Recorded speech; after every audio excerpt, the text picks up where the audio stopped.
I wanted to say one other thing, but now I'm forgetting, so it'll come to me. Namaskaram, great ladies, beautiful ladies. Welcome to our Saturday morning / evening / what time is it in Germany?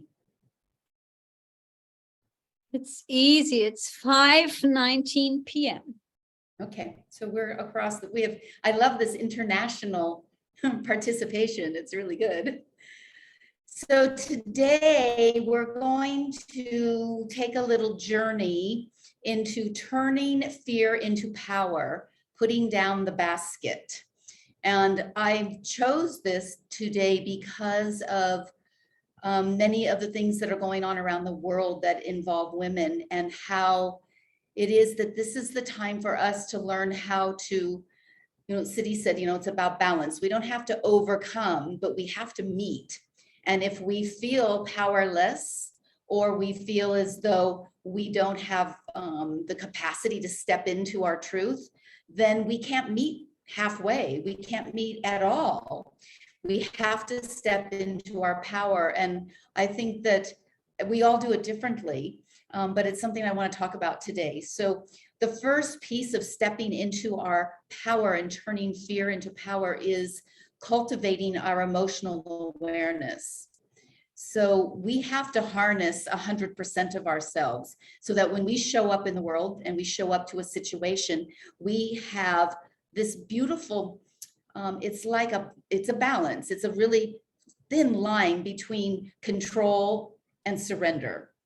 And that as women, we walk that all the time. How do we show up to a situation where we're not exerting control, where we just take it over, but we're also not surrendering? We're actually allowing the situation to have some of its own movement, and for us to move organically with it. We want to respond organically, not from a concept of that somehow we're not being treated well, or we're not getting what we need to get and we have to take something back, because that resistance creates an equal and opposite set of resistances. And then it's more of a tug and pull. But if we can go into something, Gabby mentioned, I think it was Gabby who mentioned being a certain sweetness. If we can go into all of our relationships and all of our situations where we're willing to meet what's being called for, rather than what is a construct in our mind about how it should be, we're going to show up differently. So we want our responses to all circumstances not to get hijacked by impatience or taking things personally. This is a very big thing for women, that someone says something and it's really all about them, a situation that's coming up for them, but they used us to sort of slight us a bit, and we take it personally. And it was never even really about us. It was about them. Women take things personally all the time. We need to step out of that. And it's not all about us, actually. We want to make sure that we're not hijacked with anger and with that flush that comes through us when you feel like you're in a situation that's out of control and you are so spitting mad, it's like a train is going through you and there's no harnessing it. It's going to go to the next station. It's going right through your body. We want to catch things before it gets to that. We don't want to be in overwhelm and withdrawal from situations. We want to show up in life as full and juicy and blossoming as possible, while we're contributing and receiving, and we're helping to keep a balance in the world, in our own families, in our community, in our world. So we are all students. All of us are students, but what distinguishes one of us from another is the degree to which we are able to choose how we respond. It's what do we hold on to? This is what makes the difference between somebody who's able to have an uncomfortable situation come into their day and to be able to stay poised with it while they're deciding how it is they're going to proceed. That the train doesn't just leave the station and start running through them. So this is how we can see this in people. You'll see this in someone who has a really beautiful way of staying graceful under fire. They don't just acquiesce. They're going to have a point and a way of communicating, but they're waiting to assess, to listen to what's going on, to get a feel before they have to dive in to stop it. So let's try an experiment. I want you all to close your eyes. And I'd like you to picture in your mind's eye one situation in your life, or if there isn't one in your life, it could be a world situation that is concerning you, for which you would like to establish a new level of response, a new decreased reactivity or angst, a new relationship with something. It might be a person, it might be a situation, it might be global, it might be in your own family. But take a picture of this. I want you to have this in your mind, what this situation is that's creating some discord for you. And then I want you to take a moment to feel what your previous responses have done in your body, how you felt when you've responded to this situation previously. Has there been a mental preoccupation where you just keep going over it again and again? Has there been a bodily sensation of being trapped with no viable solution? There might even have been actual verbal discord, or maybe just energetic discord. Just seeing what the previous situation and responses, how you responded to this particular situation.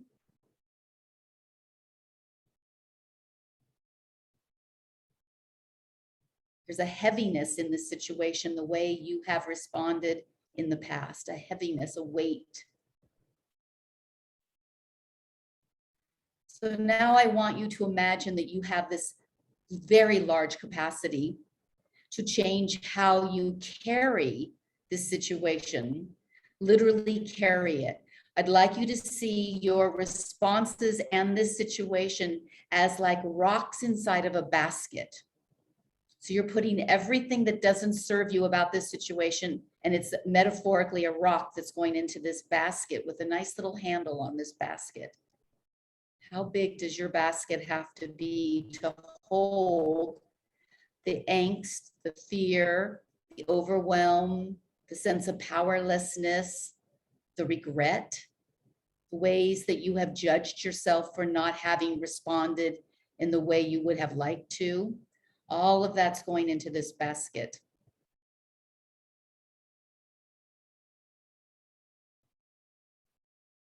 And now I want you to imagine putting this basket down on the ground next to you. So it's still in your sphere of reality and your life, it's there, but you're not holding it. So feel the luxury of this weightlessness. You've put down something that was very heavy, and now you're standing without this basket in your arms. You have set it down on the ground next to you, and there's a sense of freedom in your body. Now explore inside of yourself how it might feel if you simply let this situation play itself out without you trying to control it, or without you worrying about what will happen as it evolves, that you create a little distance between you and the situation and this basket that's sitting on the ground next to you. How does it feel for us to not have to carry this with us all the time?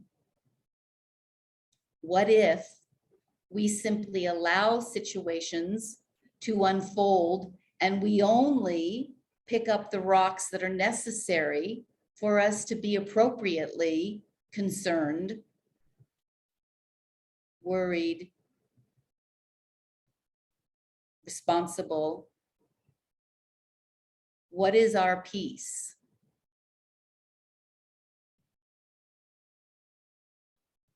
And now I want you to imagine, what if you put all of this in the basket and the situation fell apart? It was not sustainable when you weren't holding the basket. You were holding everything together by the weight that was being carried in this basket. What if it all fell apart?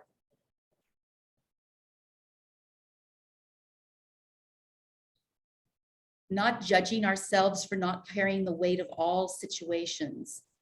We often feel responsible for individuals, crises, griefs, anything that's coming through our life or even around our life, we feel the responsibility for. And we need to ask ourselves, did I carry these individuals or this crises or this grief necessarily, or could I carry it more capably by becoming less enmeshed? By allowing this basket of rocks to sit on the ground rather than carrying them around, and only lifting them when necessary, when it's my responsibility to be involved. Being present but detached. Keeping the basket on the ground rather than in our arms allows us to stay more neutral, which allows us to be a better guide, a better parent, a better friend, and it allows other people to step into their power. So slowly open your eyes. And let's just talk about this path of setting down that which is not ours to carry. As mothers and teachers and participants in this world that we are in, we often assume responsibility for something that isn't really ours.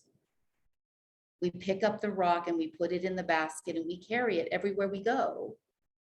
And usually it's because we say, well, I have a love for this person or concern for this situation. And so I feel responsible. And really, I'm going to tell you that isn't love, that's fear. Because if we really love, we set people and situations free to explore their own outcome, with us supporting and being a guide, being a teacher, being a friend. But taking on other people's baggage, their rocks, and putting them in our basket keeps us in fear rather than in liberation. So it's incumbent upon us to take time to start looking at what are we carrying around in our basket that we legitimately should carry every day. That's part of our responsibility. And what can we put on the ground? And when it's really in a situation where we need to respond to it, we'll pick up the basket and we'll go through those rocks and we'll figure out which ones and how we can help with the situation. But we can take time away from that and not carry it. It doesn't have to be dragged around on our shoulder or in our arms all the time. Because that's reinforcing fear and control. It's not reinforcing liberation and freedom. And the more fear and control we have, the less we feel we need to have, the less power we have. You can only really step into your power when you step out of fear and control. Because power never looks the way we think it does. And we're in a paradigm right now that is shifting, but the paradigm is about power being both physical, loud, angry. It's not about being subtle, gentle, organic. And if we don't show up subtle, gentle, and organic to shift paradigms, we're staying with the same fear structure that things are predicated on right now that is not working. It's not working. So where in our lives, the place we start to practice this is by looking, where in my life am I doing this? Is it with one of my children or with a spouse or with a coworker or with, it doesn't matter, name whatever it is, but where am I stepping into my powerlessness by trying to control something that I have to let go of in order for it might spiral down. We're not talking about taking care of little children when they are going to run into the street. We're not talking about safety issues. We're talking about places where we've stepped over the boundary because we think we either know better or we're concerned that if we don't handle it, it won't get handled right. If we don't handle it, it won't get handled right. That's about fear. Because we have to trust that other people can step up also. And that we can be supporting that and guiding that and being present, but we don't have to take it all on. It's not always our responsibility. And until we feel confident enough to allow some things to spiral on their own, trusting that they're going to find their own equilibrium. Trusting. And we step in with more of a gentle nature. And we have an opportunity to show up in more situations in more ways because it's not energetically depleting, because we're not powerless. We don't feel frustrated or angry or diminished or whatever we're feeling, impotent. We don't feel any of those things because we're contributing in a different way. It's incumbent upon us to step up in a different way because the paradigm is being asked to be shifted, and we have to show up in this new way in order to be a participant in the support of this paradigm shift. We have to step out of fear and stay in another attitude quality. So this next week on Monday, we start Navratri here at the ashram. This is the most significant festival of the year pretty much throughout India. It's a 9-day, Nav is 9, it's a 9-night celebration for the goddess. And it goes on, it goes on 24/7 for the next 11 days. We start setting up and then it's 9 nights and then there's a 10th day. That's a different festival, but it's tagged on to the end. And the idea is that the goddesses, there are hundreds and thousands of different goddesses that are in the pantheon of the Indian tradition. But the idea is that they each carry a quality, a divine feminine quality, whether it's fierceness or it's calm or it's intellect or it's beauty of music or whatever it happens to be. They each have a quality or multiple qualities. And at this time of the year, all those qualities are brought together.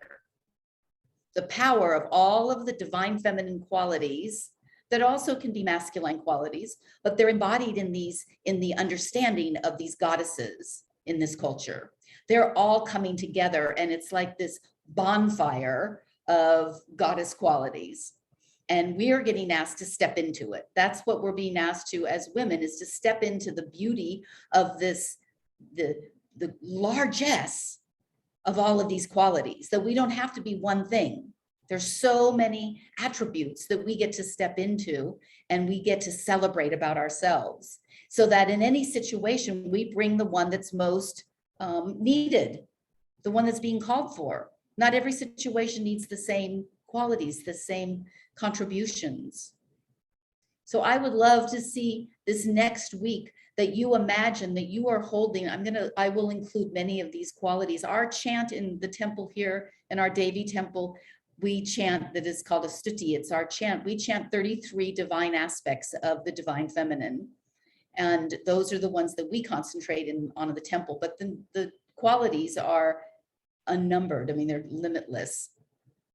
What are you stepping into so that you can claim and execute in this organic, beautiful way your power, and that you're not holding on to fear that's being lugged around in this basket of rocks? Find your qualities this week, ladies, because you're something. You've got a power, you're a powerhouse. We just have to step in. Thank you, my dear. And we are stepping back into the mudra for breakthrough and letting go, pushing through. Tip of your thumb to tip of middle and ring finger, index and pinky are extended. And you can hold this mudra in the tree of life position, where the mudras are not touching, but they face each other.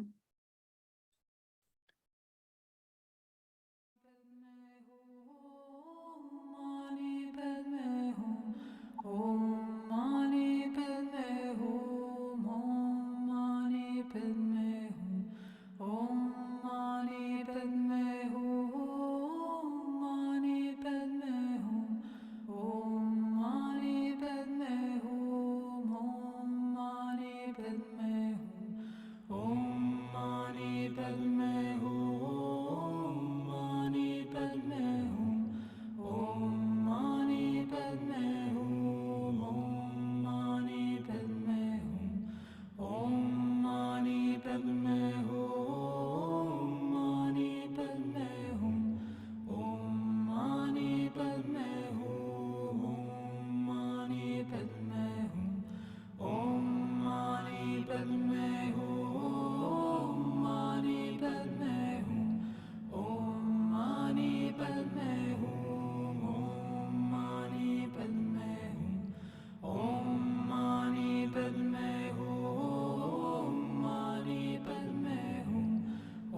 We still hear the mantra in our mind and head.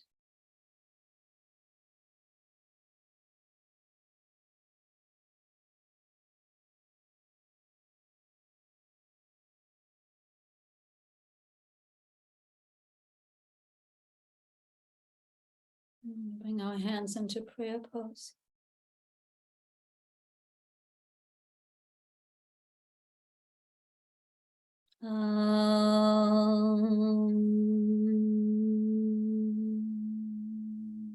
Shanti, Shanti, Shanti.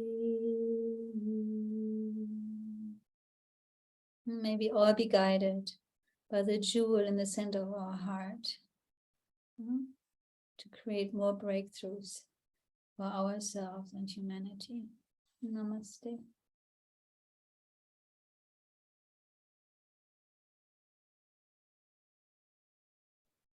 Have a beautiful week, You too. goddesses. Thank you.